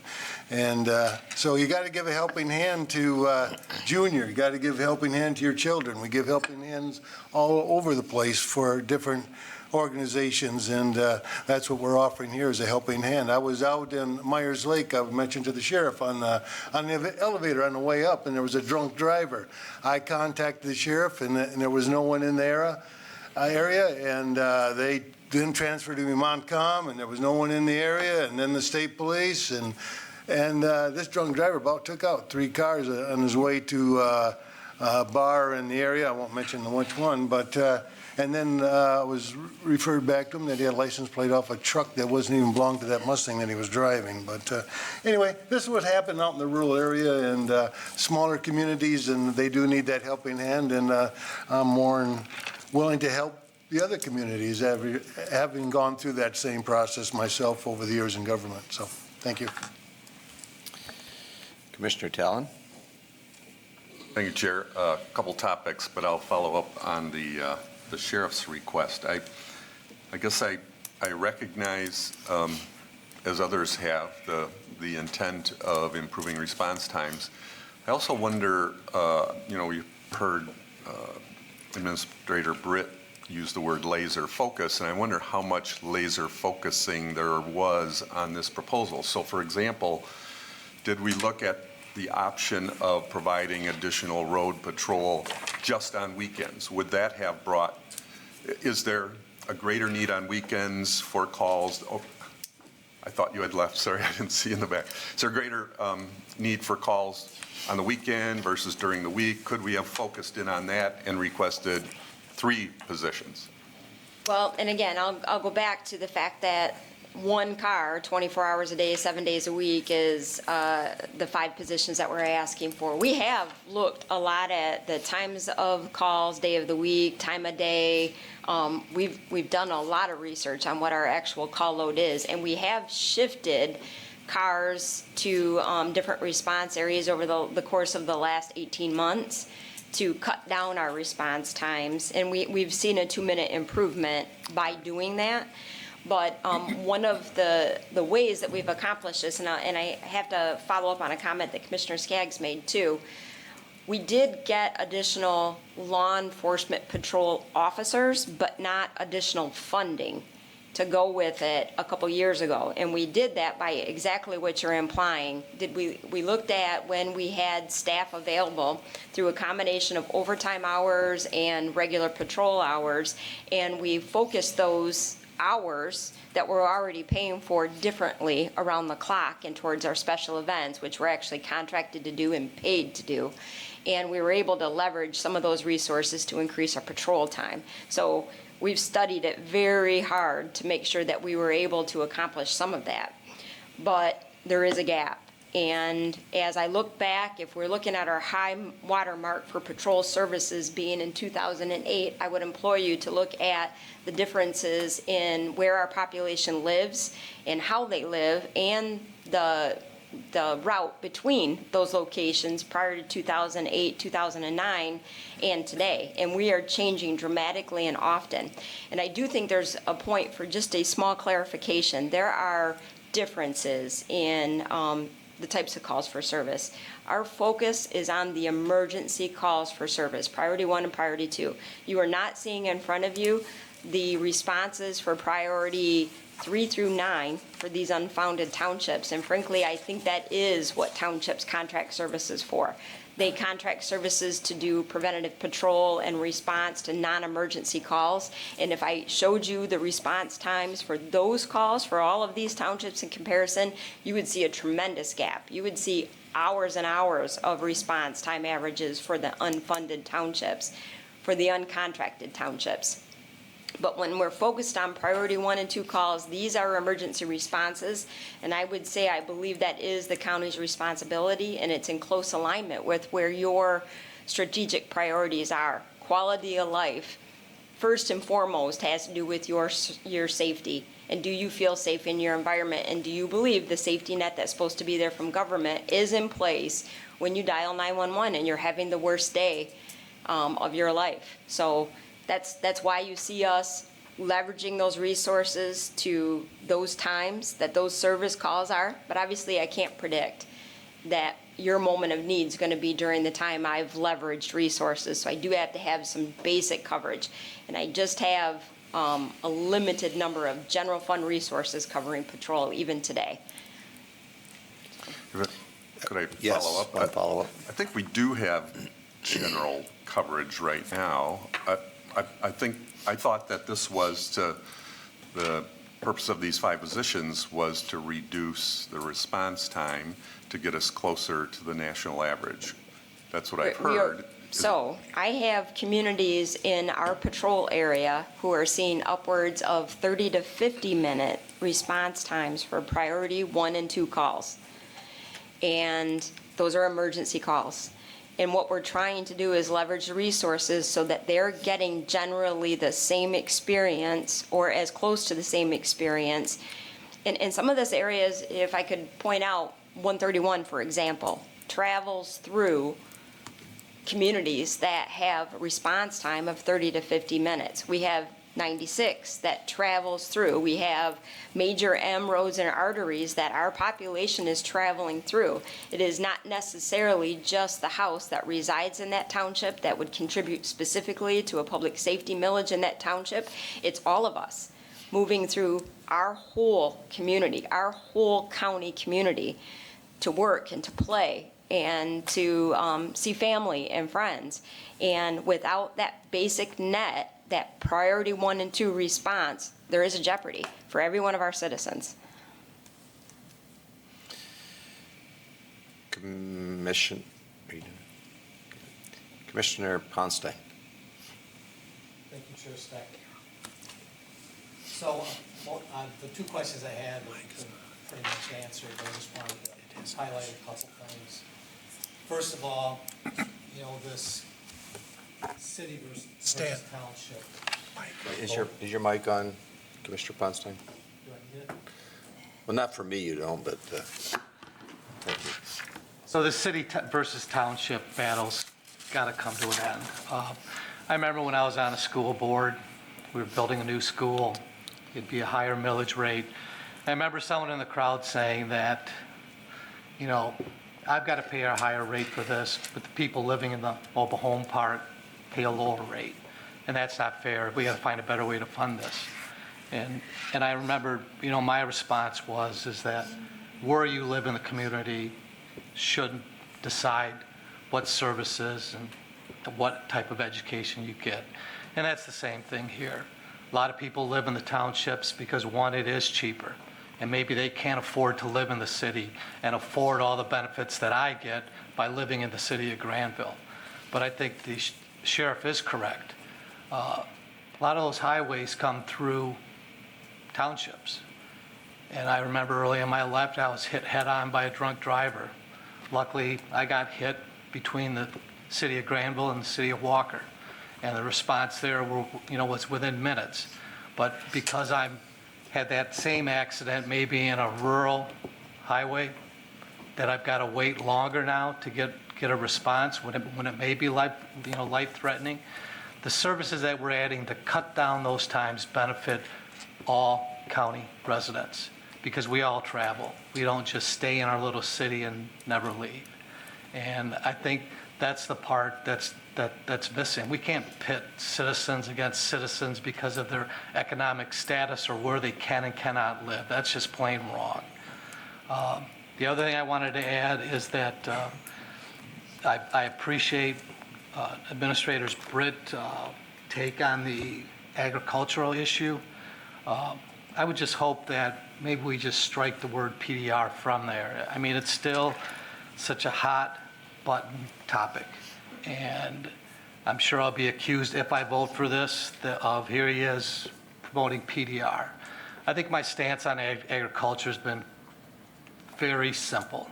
And from the report that Commissioner Saalfeld's group put together is that I'm not so much advocating the preservation of agriculture. I think it's well documented that I'd rather see the expansion of agriculture. I mean, what an economic driver, what a job producer. I think the right place has got it tackled on what the benefit of agriculture is to the ag producers and the people that use the ag products to bring products to our table. That's all important. I heard the R letter, recession. That's one industry that seems to be recession-proof. During the downturn, ag land held its value. It also provided food at a reasonable price. So it's probably one of the most recession-proof industries that we have in Kent County. So instead of worrying about preserving it, I think this might be an asset that we should try to enhance and maybe expand. And hopefully the position isn't just looking at PDR, but it looks at ways agriculture can diversify our economy and provide jobs to the people that live in this county. Thank you. Commissioner Hennessy. I appreciate the sheriff's explanation here. She talked a lot about how, looking at how the uses have changed, the type of work has changed. So I know that there's a strategic plan that there is going on. We have seen increases in that department over the last few years. So strategically, what can we expect? We've had these increases in increased positions over the last few years, whether it be school resource officers, correction officers, emergency management deputies. So where are we going? What are we going to be seeing next year or the year after? I mean, I know that there's this strategic look going on. Yep. And the other thing with strategy is, are we looking to achieve any kind of a buy-in from these rural townships? Yes, for both of you, for both of those questions. We are in the middle of, and in fact, towards the end of producing a strategic plan. So I will be sharing the draft document here in the next probably 45 days with the Board of Commission for you to kind of weigh in on, check for alignment with what your priorities are, and kind of see what our vision is for the sheriff's office. And I'll take you back to several years ago when we started to really work forward on, we have some gaps that we're trying to fill, and we're trying to establish a baseline of service where I talked about doing everything in measure, doing something that pushes the goal forward, but then giving it some evaluation time and measurement time so we can tell if the strategy worked, make adjustments to that strategy before we add additional people. And which is why it seems like for several years we've been up here asking, because we didn't ask for all of it at once. We asked for it a little bit at a time. Over the last several years, we've made some strides in our corrections department. That's most of in fact, all of the positions that we received last year were in corrections. And really, those were exchanged for overtime dollars. They weren't new dollars for the correctional facility. They were an exchange of dollars that we would have spent in overtime and had historically spent in overtime, and exchange those for people. And that has some jeopardy with it, right? Because you have pension and you have benefits and everything else that goes with a person, but you also have a lot more surge capacity when you have more bodies and you have a bigger need that happens in the future. So I think we're better positioned to be responsive to the needs in our correctional division, and I don't expect large asks moving forward in our corrections division. I feel like we're pretty close to being right-sized. It's a dynamic industry. So if there's a legislative change next year that increases my inmate needs or specific needs of particular inmates, or I'll give you an example of the indigent defense, was a specific legislative initiative that then had a response that was necessary for the sheriff's office. Most of our building security positions, and in fact, all of the building security positions are actually court positions. And I can't control whether or not they're going to ask for court positions next year, the year after. I'll agree they need them, and I'll agree to support them. We had FOC positions. Again, those were contracted positions. That wasn't a sheriff's office initiative. Those were contracts that we're responding to. All of the SRO positions, all of the township positions are positions that are partnerships that kind of fall into other entities' strategic plans. We certainly have a yes or no decision point when we take them on. But again, all of these positions further the overall community safety, and I support them. In terms of what you can expect in law enforcement, I think this one 24-hour car is going to make huge strides towards getting where we need to get on the priority 1 and 2 responses throughout the county. Will it get 100%? Probably not. It'll make huge strides. I think our conversations to the townships that are largely affected by these response times need to happen, have happened, will continue to happen. And I think when they see us as a partner in that conversation, we will get further with those strategies. They definitely are going to have to up their ante, if you will. And sometimes it can't be for a full car, but it can be for specific patrol hours. We're seeing that in Sand Lake, for example, where they're contracting for $50,000 a year, specific patrol hours that meet their community needs for the other than priority 1 and 2 responses. That would be, you know, like if you B&E responses to a garage or increased traffic responses. Those are things they're contracting for. Those are the kind of partnerships we are advocating for some of the other townships to start looking at and maybe pool their resources together for officers. So I've kind of, I know, answered everything, but we've had requests that covered the entire spectrum. I don't anticipate large numbers moving forward for a period of time. I think we need to get the staff on, get them up to speed, get our strategy in place, and have a pretty substantial evaluation period before we know what's next with general funded positions. Does that answer your question? Okay. That was fine. Did you have a follow-up, I Commissioner have Hennessy? one other, and that's just to clarify, when we look at the costs on this, does that include the costs of recruitment and training and uniforms and cars? Uniform and cars, yes, and recruitment and training is factored into the cost allocation that we have per person. So yes, it would be factored into then. There's always obviously an increased cost initially, but then a substantially decreased cost overall. And again, at the Sheriff's Department, we typically maintain our staff. We have a very few people that will leave the department outside of that first year when they're going through probation before retirement. So very few people. So our costs are all up front with that, and then we reduce it over time, even though the cost allocation doesn't reduce over time per body. Let's see, Commissioner Talon, you had a second? The other topic I wanted to ask about, comment and perhaps a proposal. The communications specialist position is pretty troubling to me at this point. And I remember when the commission pushed to add a communications person. Initially, it was part-time, then it became full-time, and now we're looking at adding another communications person. And on top of that, I don't find, while everything else is documented in writing in here. There's a memo that Didn't see a memo came late. Let's see if I have it come here. to me about this. So I'm uncomfortable making a decision about that position, given what I've heard and been given.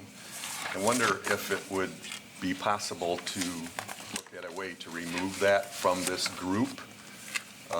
So I guess I would ask the chair or council whether I could move to divide the question, or what would be the best way to proceed to remove that? I think procedurally, it would be to submit a motion to divide the question, to sever that issue out. If you make the motion and it's seconded and supported, then that would be set out. And Wayman want to? Yeah, I just wanted to mention that we did have a late entry memo related to this position. Somehow it didn't get into the packet, so we have it here that explains it. The position really is to ensure that the board's strategic initiatives get implemented. It's really the focus of this position. More than anything else, we do not want it to be said that we have not done all that we can do to move forward the plan that we identified through the strategic plan. And I believe that this position will push us further ahead also to be able to gain leverage on other opportunities for funding, whether they be from the state, whether they be from the feds. It just pushes us in a position to do more than what we're doing today. I think we're missing opportunities. I don't think we've just scratched the surface in terms of what this position can do for the county. So that's my position. I hope that you support it. I guarantee you there will be evidence that this position will earn its keep. And the level of support that Lori provides to not only the board office, but to the outlying departments, whether that be the clerk's office, the prosecutor, the treasurer, the sheriff's office to some extent, is well documented in terms of the value add that it brings to the table. The problem is that because we're good at what we do, we're limiting then some of the things that we need to do internally related to your priorities. We don't want to miss the opportunity to implement all the things that we have on the plate. It's a stretch to hear from the board, we want you to do this, and then not be able to make the leap and give you what you want. I want to give you what you want. Total dollars on the table comparing to where we were in 2009. And here's the other thing. If we were in a position whereas the budget today was keeping up with the general population growth and the demands that are placed on this county, it would be different. We have ramped up slower than our city municipalities, for instance, because of the cap on our taxes. So we're not able to really adjust and give the community the support that it needs with the growth that we're having. We're behind. I simply want to catch up a little bit so that we're not dragging, we're leading, we're providing the board the services and supports that they expect us to provide.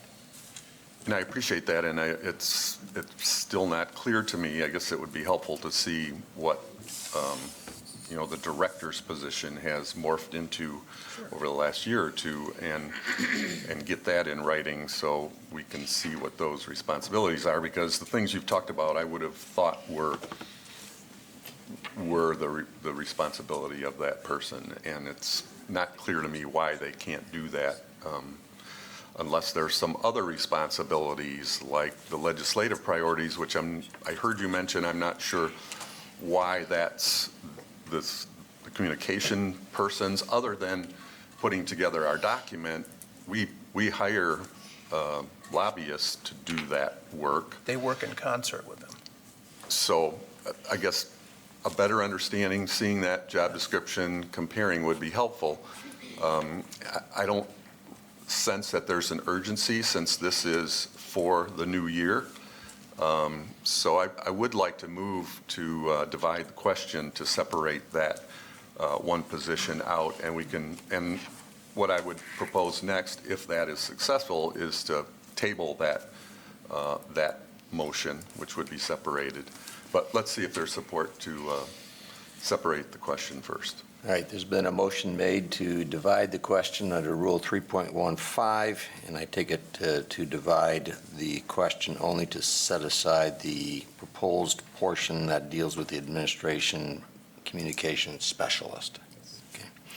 That is the motion. Is there a support? There is support. All right. Is there any discussion on that motion?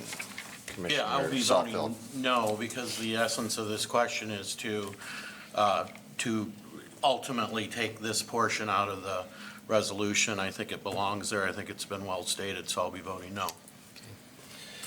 Any further comments on the motion to divide the question? Commissioner Ponstein. Thank you, Chair Steck. And I appreciate the time that you've allowed today for the back and forth and the follow-up questions. I think the discussion's been productive. I'm going to be voting no on the table also. When I'm out in the community, the number one question I always get since I've been a county commissioner is, what does county government do? And to the average person, that's the toughest thing of navigating our system. We all have phones now. During this meeting, I've probably gotten 20 messages regarding things that are happening. We've got a great story to tell in Kent County, and it is not being told. We need to better inform people what we do, how we do it, and why we do it. I think one thing that's been strongly lacking for years is our communication with the public. I think Administrator Britt has hit this right on, the nail right on the head. We've got to do a better job. And it's not just going to be a narrow focused job.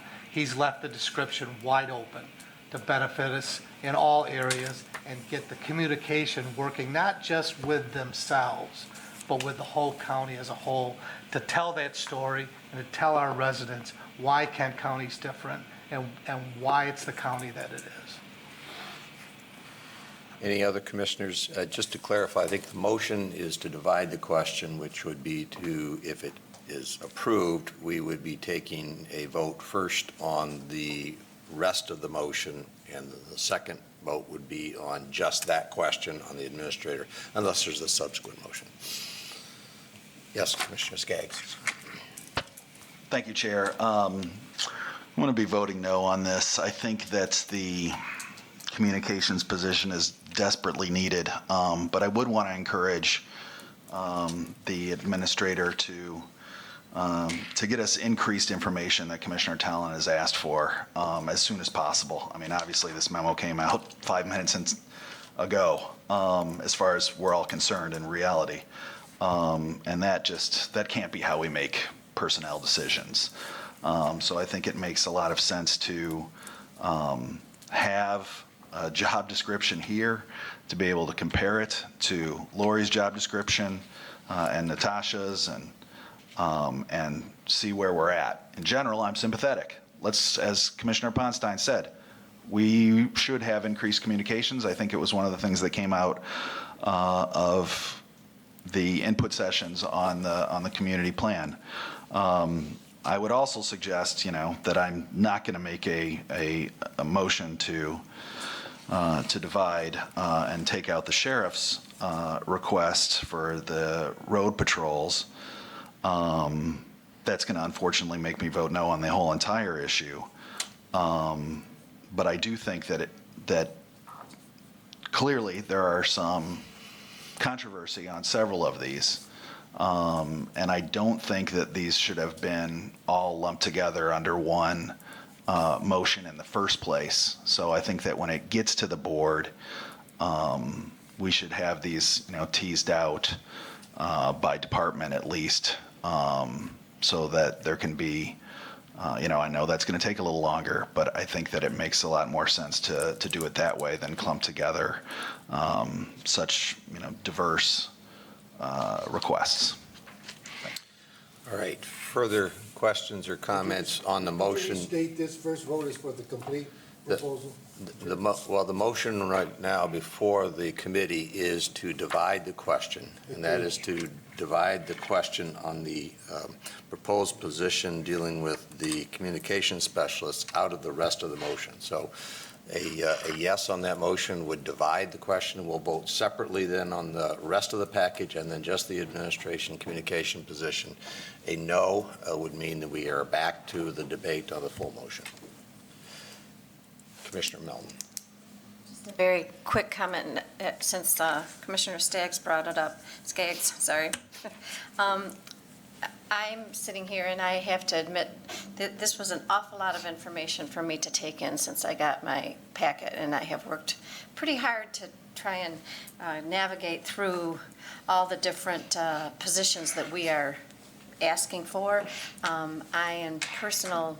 Personally, I'm sympathetic, so I'm usually one that, sure, the more the merrier, and let's do all of this. But when you're really making these hard, heavy decisions, I too would like to just ask that maybe if you just do a remedial for Commissioner Melton or whatever, but something that would help me not feel like I'm doing agriculture and sheriff, and I'm doing this over here, and all at one vote. That would help at least this personal commissioner better. Okay. Thank you. Commissioner Coleman, I'm going to come back to you because I think you had your hand up under the general motion, or did you want to address this motion? No. All right. If no other comments, I'll call for a roll call vote on the motion to divide the question. Commissioner Hennessy, Yes. Commissioner Coleman, No. Commissioner Melton. Yes. Commissioner Ponstein, No.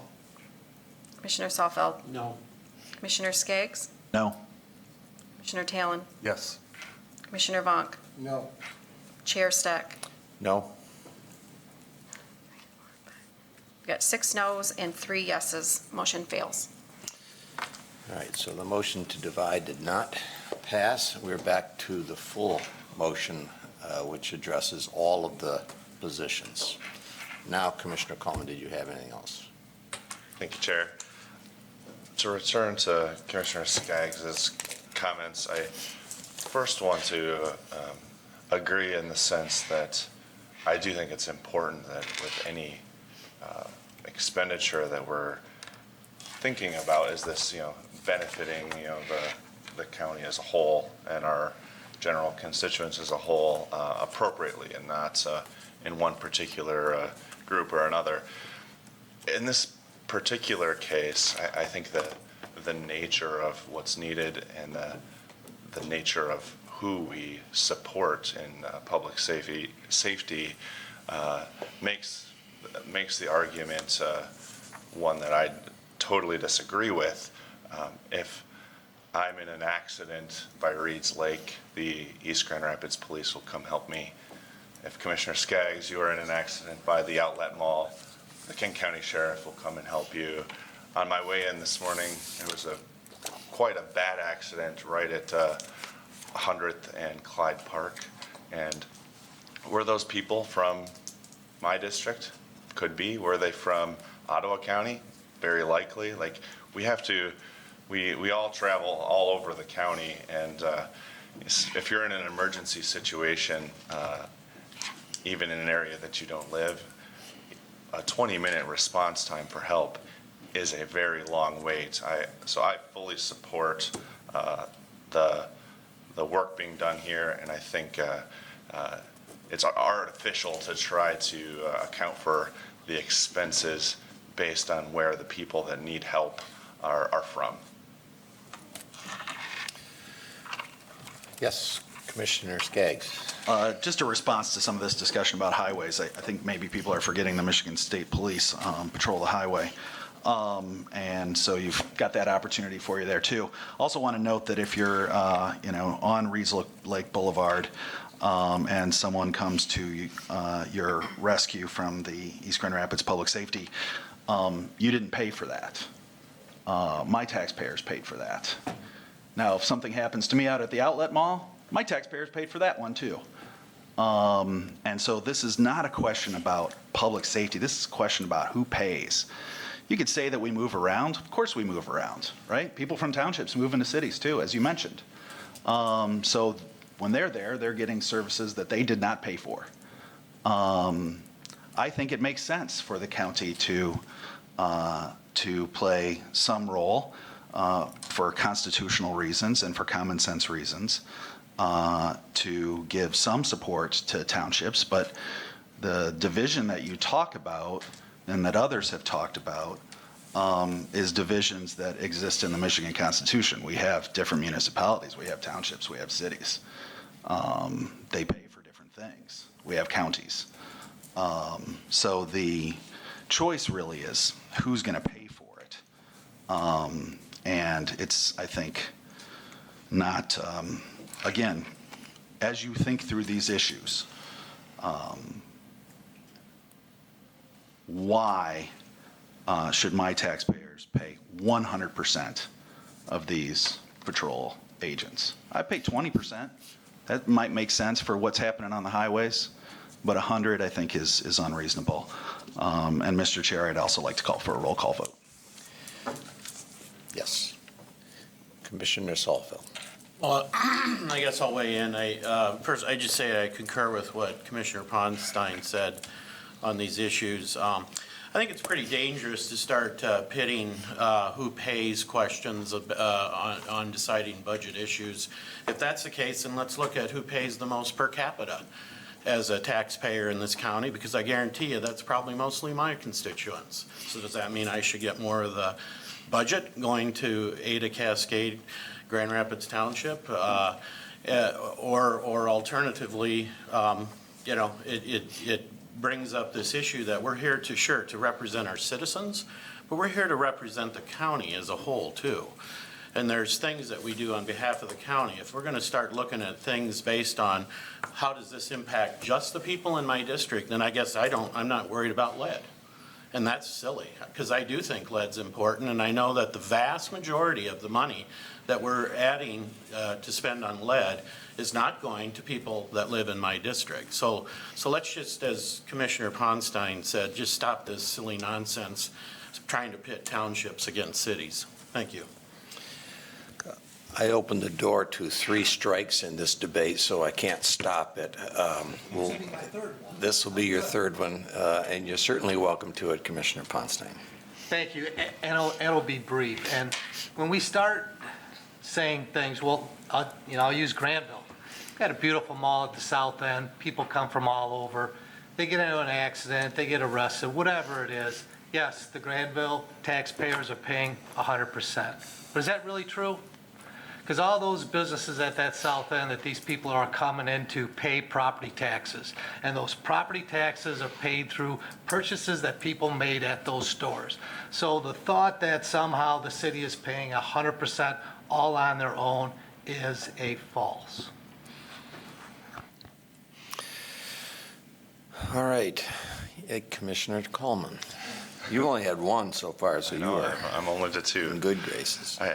I would just echo those sentiments. I do think it's dangerous to get into an in-depth accounting comparison game.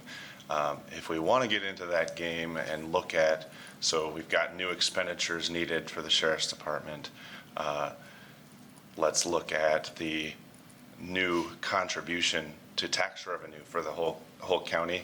I would be happy to compare Byron Township and East Grand Rapids in terms of new contribution of tax revenue in the last 5 years.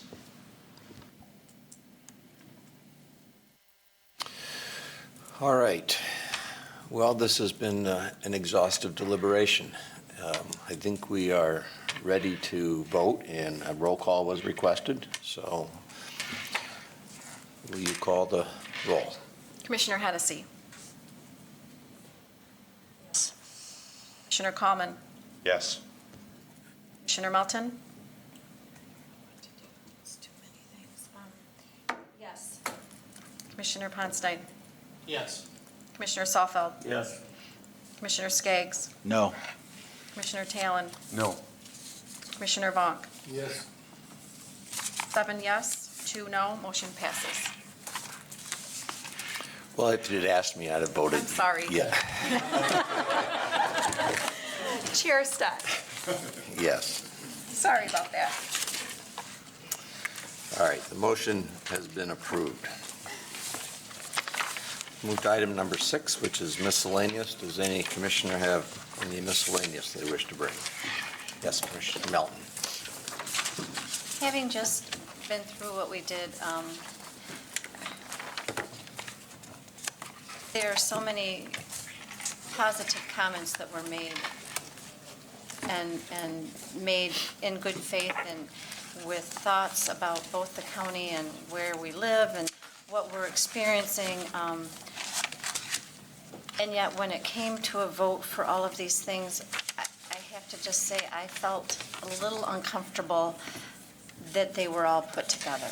And so there again, I come back to, I mean, even the first one, I mean, both of them were so many pieces to have to try and filter out without having a chance to really dive into what each one represented, what each thing did. So an overall yes or an overall no didn't necessarily represent what I might have felt or Commissioner Staggs might have felt or whomever. I think it would be personally a better idea that we look at each thing, or at least as categories, better. And that's not a criticism, would be for my own sake, because it was a very difficult decision to make. Any other miscellaneous? No? Okay. All right, I had a couple of items. I also, I guess, will join in that I appreciate the good faith and intense debate, deliberation today. Everyone brought their concerns and issues to the table, and that's what we're here to do. So thank you for that. We are about to embark on the appointment process, which is one of our funner times of the year for this committee. So I am in the process of identifying the interview committees or teams, and I'm going to assume that all of you are willing to sit on at least one of those, unless you get a hold of me and let me know that that's not possible, or that you have a particular concern or issue with that. But otherwise, I intend to appoint everyone to at least one of these committees to follow through and do the interviews, and then we'll make the assignments thereafter. Again, the timing of that is we are looking at getting the applications in by the end of September, I believe it is. And so we'll be then doing the scheduling of the interviews with the teams thereafter in October and November, looking to have our appointments completed by the time we get to the end of the year. So I look forward to that. And then just for information as well, there are a couple more policy issues, legislative policy issues that are still percolating out there, and we'll look forward to identifying that at some time in the future and bringing those back to this committee for their final review and consideration. Specifically, the one that I can think of is the bail reform statement. So with that, if there's no other miscellaneous, we are adjourned.